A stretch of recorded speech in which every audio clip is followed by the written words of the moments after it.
Yeah, so on the subject of rom-com still, it is my turn. Today we are talking about 50 First Dates. And granted, I can really just throw any Adam Sandler movie in this mix because He makes out with a lot of pretty women. people just like to shit on him, but like I grew up with him, so I feel like we all did. it's just one of those movies that, or just one of those like series of movies where I look back fondly upon them. And the one I quoted the most and I laughed at the most was always 50 First Dates. Because also, like Adam Sandler, people shit on Rob Schneider a lot. And I think, fuck them, because he's hilarious.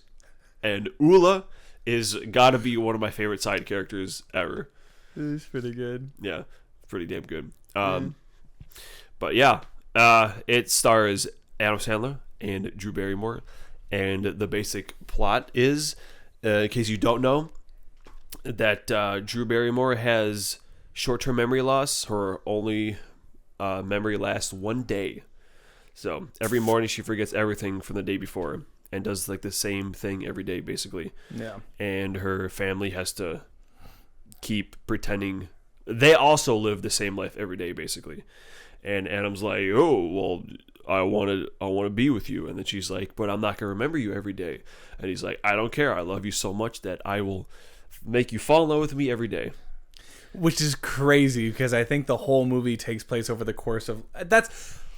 Not to interrupt immediately, but rom-coms are kind of dumb because most of them are like a week long, right? Yeah. Or like a month long. And it's like the people in the movies are like, I love you so much. I would die for you. But in this movie, it does kind of make sense because Drew Barrymore's life is like every day. It does play with the idea of time, which is not the only Adam Sandler movie that does that. But I think this one is definitely a lot more, takes a funnier approach at time than Click, which is the other time Adam Sandler movie. But yeah, but that one's not really a rom-com. It's more of a... It's like... I don't even know how to describe that movie. It's just like a thriller. There were a bunch of movies in the early and mid 2000s that like that, and I feel like Bruce Almighty. Or also, there were a lot of comedies that took a very serious note at the very end, or they had an angle that was actually a life lesson, and it gets really serious because there's a divorce or whatever. Like Mrs. Doubtfire, I know that wasn't 2000s, but I feel like that genre of comedy is gone. It's like the first, 2/3 of the movie are really funny and slapsticky, and then the last half hour or whatever is like, we got to wrap this up, and we got to make it sad. But how does this movie make things sad? I don't feel like it really gets super sad, right? It doesn't. I mean, there's the whole realization when she finds out, and the whole like accident replaying thing, and then the going to the doctors and be like, yeah, you're kind of fucked for life. It's like, damn, that's crazy. That's crazy. But no, because I mean, I think this was... No, it wasn't the first, because Wedding Singer was the first. Because they made a couple movies together. Those two, there was Blended. Well, yeah, which is the newest one, I think. I don't remember. I never saw it. Even saw it. No, any Adam Sandler movie post Grown Ups, I haven't seen, other than like Hotel Transylvania 2, which I think I saw in theaters and liked because it was directed by the guy who did Dexter's Laboratory and the Powerpuff Girls, I think. So he was a big Cartoon Network guy. But anyway, yeah. So Adam Sandler. Oh, I haven't seen Uncut Gems either. I know that's not even a comedy, but yeah, that one was interesting. Yeah. But anyway, yeah. So I remember we used to watch the hell out of Adam Sandler movies in this very house when we were growing up, and we watched 50 First Dates a bunch of times, but specifically, there were a couple of parts in this movie that we would replay because that's how we watched movies when we were kids. Yeah, I know a lot of... I think one of my favorite parts was the aquariums make me all super horny.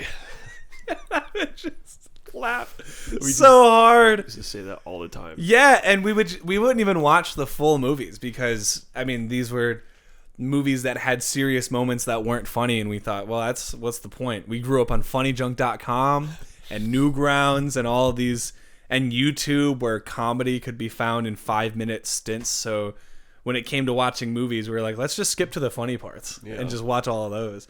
And there was the part where Ula, Rob Schneider, gets hit with a bat on the side of the road, and he does what does he say to Drew? He says he calls her like a crazy whatever. Oh, you crazy bitch. As he's like running away. Yeah, I mean, that's what I mean. Like, there's just so many good moments.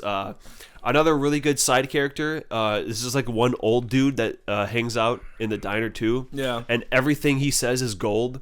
Where he's like, he tried to do the drawing bit to, because there's a lot of like pickup lines and like, right, because there's a whole montage of him trying to like do something different every day. Yeah. And one of them, he was like drawing something, and then she rejects him, and the dude was like, "Can I have that? I need something to wipe my ass with."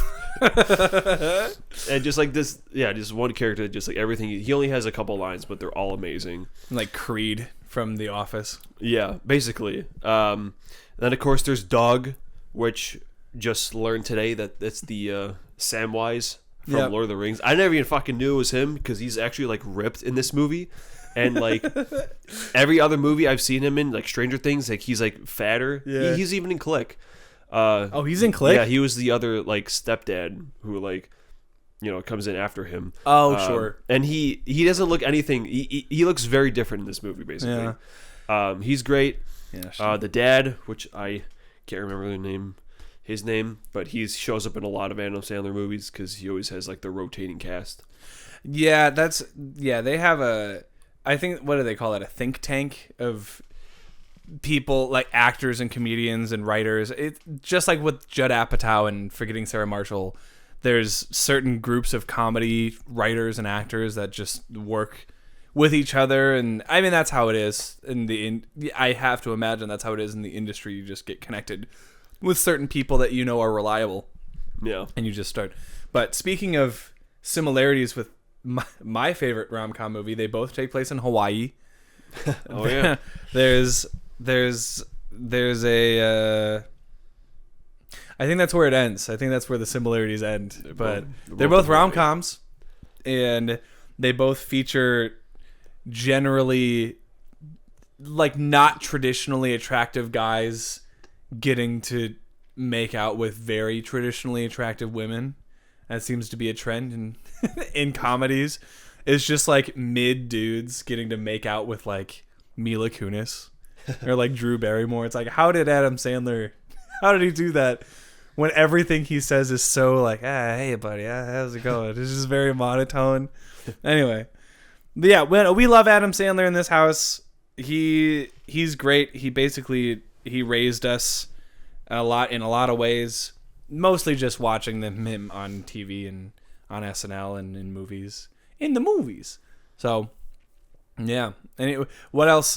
When was the last time you watched 50 First Dates? Maybe a couple weeks ago. Yeah. I watched it with Haley because she likes to watch these movies as well. Oh, sure. And yeah, I was like, yeah, we gotta watch this one because it's my favorite one. You know, I don't know. I just grew up with it basically. And it's really funny. I still think it's really funny. Yeah, a lot of great moments.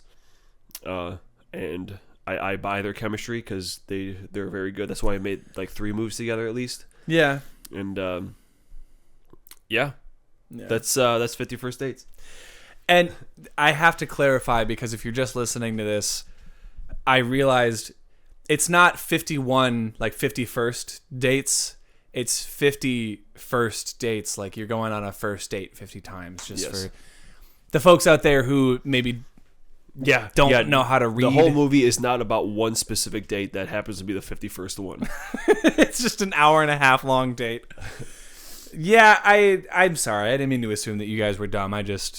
You're listening to a podcast about cars where we don't even talk about cars. So yeah, and there's not even like the way it ends is pretty good too. There's no like, because towards the end of the movie he's like, oh, maybe she remembers me, and then he was going on the vacation, and it's funny because you were mentioning the Beach Boys came up on your Discover Weekly, and I think the song you did. Oh, wouldn't it be nice? Yeah, that's in this movie. That's featured. And that's like one of the things that she remembers. Wasn't she listening to that in the car when she got into her accident or something like that, where it's like an important song from her life? I think so. Yeah. And then he's like going on the boat because they broke up, and because obviously they always had to break up, and he's leaving, going into Antarctica or Alaska or whatever. Because he's a marine biologist. Yeah, and then he's like, does she remember me? So he goes back, he locates her, and he's like, do you remember me? And she's like, no. He's like, oh, that sucks. Yeah.